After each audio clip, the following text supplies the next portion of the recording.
आप देख रहे हैं नवोदय टाइम्स पंजाब केसरी टीवी। आज देश भर के किसान दिल्ली के रामलीला मैदान पहुंचे हैं और 5 सूत्रीय मांगों को लेकर यहां पर धरना जो है वो जारी है। हम आपको तस्वीरें दिखा रहे हैं दिल्ली के रामलीला मैदान की, कि आप देख सकते हैं कि दिल्ली का रामलीला मैदान है जहां देश भर से जो है किसान जो है वो यहाँ आए हुए हैं और यहाँ पर लगातार अपनी 5 सूत्रीय मांगों को लेकर प्रदर्शन कर रहे हैं। अलग अलग राज्यों की अगर बात करें, हरियाणा की, हिमाचल, पंजाब, तमाम जो राज्य हैं वहाँ के लोग जो है यहाँ पर आए हैं और यहाँ पर क्या इन लोगों की मांग है। हमारे साथ इस जो भारतीय किसान संघ है इनके जो नेता हैं प्रमोद चौधरी जी वो मौजूद है। प्रमोद जी, क्या मांगे हैं मेन आपकी, क्योंकि आपको रामलीला मैदान इकट्ठा होना पड़ा? भारतीय किसान संघ की जब से स्थापना हुई है 4 मार्च 1979, हमारी जो संस्थापक श्रद्धेय श्री दत्तोपंत जी ठेंगड़ी जी, उन्होंने उसी समय कहा था कि किसानों की समस्याओं की जड़ जो है वो है उसके उपज की लागत के आधार पर लाभकारी मूल्य जब तक नहीं मिलेगा तब तक उसकी समस्या हल होने वाले नहीं। कोई छोटे मोटे पैकेज वैकेज दे दें, कोई कर्जा माफ़ी कर दें, ये कोई उपाय नहीं है। इसका परमानेंट उपाय यह है कि उसकी जो लागत है वो लागत के आधार पर लाभकारी मूल्य जब मिलेगा तभी उसको ये सारी समस्या हल हो पाएंगी। अब ये बात आती है कि लागत के क्या है, मतलब लोग कहते हैं कि भाई एमएसपी और लाभकारी मूल्य आप कहते हैं उसमें क्या अंतर है। लाभकारी मूल्य की जब हम गणना करेंगे तो उसके पहले थोड़ा सा देख लें कि जो उद्योगों में जो कैसे निकाला जाता है, इसकी लागत कैसे निकाली जाती है। तो लागत निकालते समय उसकी जो भूमि जो उसमें रहती है, उसके ऊपर बिल्डिंग, मशीनरी, ये सारे खर्चे को जोड़ करके जो टोटल निवेश है उस पर ब्याज जोड़ा जाता है। उसके अलावा वहाँ के जो कर्मचारी हैं उसमें उसके जो ओनर होते हैं, जो बोर्ड ऑफ डायरेक्टर्स भी होते हैं, उनके करोड़ों रुपए की तनख्वाह है वो भी खर्च में जोड़ा जाता है। और ये सब करने के बाद में जो प्रॉफिट बचता है उसमें से टैक्स देने के बाद जो राशि बचती है उसमें से भी आधे से ज़्यादा बचा लिया जाता है जनरल रिजर्व के लिए, और जो बचा हुआ राशि है वो डिविडेंड के रूप में बांटी जाती है। तो वो उसकी एमआरपी कितनी होती है, लाभांश कितना लिया जाता है, ये आप सोच लीजिए कि वो 3000 से 4000% डिविडेंड बांटते हैं। यानी आप सोचिए जनरल रिजर्व को भी जोड़ लें अगर वो भी प्रॉफिट है तो वो 8000-10,000% से ऊपर हो जाएगा। किसानों की समस्या आखिर खत्म कब होगी? क्योंकि पिछले दिनों जो 3 कृषि कानून बिल बने उनके विरोध में दिल्ली के जो बॉर्डर थे वहाँ पर किसान बैठे, दिल्ली नहीं आने दिया। उसके बाद सरकार ने वो वापस लिए। आप लोग भी 5 सूत्रीय मांगे अपनी लेकर आ गए हैं। वहीं किसान अब कह रहे हैं कि एमएसपी जो सरकार ने वादा किया था एमएसपी कमेटी का, वो भी अभी तक बन गई है लेकिन पंजाब के किसानों को उसमें नहीं लिया गया।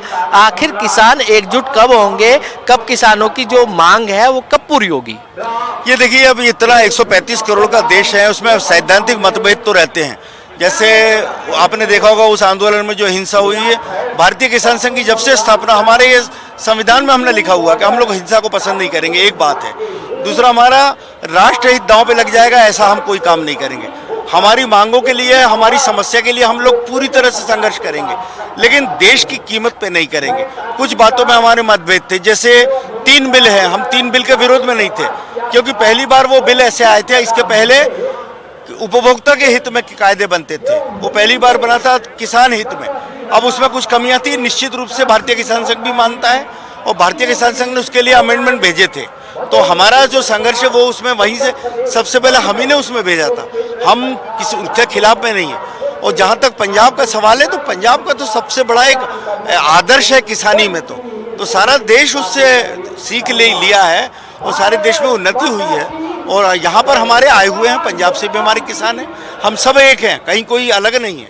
हाँ, संगठनों की जहाँ तक बात है, हमारे ये राष्ट्रव्यापी संगठन है और ये इसमें सैद्धांतिक रूप से यदि आप देखेंगे तो ये अनवरत चलने वाला किसी समस्या को लेकर के बना हुआ संगठन नहीं है। देश में कई संगठन आए, कई संगठन समाप्त हो गए, हमारा वैसा संगठन नहीं। हमारा आपका जो संगठन है किसान महासंघ, इसको कहा जाता है भारतीय किसान संघ, भारतीय किसान संघ, इसको कहा जाता है कि आरएसएस से समर्पित है, आरएसएस के लोग इससे लोग जुड़े हुए हैं।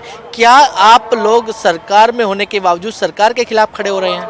देखिए, हम तो जानते हैं सवाल कि मैं तो बचपन से ही मैं तो स्वयंसेवक रहा हूँ और हमारी सारी ऊर्जा संघ से, आरएसएस से मिली हुई है। लेकिन जहाँ तक सवाल है संगठन का सवाल है तो भारतीय किसान संघ, यह आप संविधान भी पढ़ेंगे उसमें दिया है, यह पूरी तरह से गैर राजनीतिक संगठन है। हमारा क्या है, किसी भी राजनीतिक दल से सीधा हमारा कोई संबंध नहीं। हमारा रेसिप्रोकल उनसे संबंध हम रखते हैं। जितनी मात्रा में वो हमको सहयोग देता है हम भी देते हैं, जितनी मात्रा में विरोध करता हम विरोध जो करते हैं। आपने 5 सूत्रें मांगे रखी हैं, क्या उन्होंने आप लोगों का सपोर्ट नहीं किया?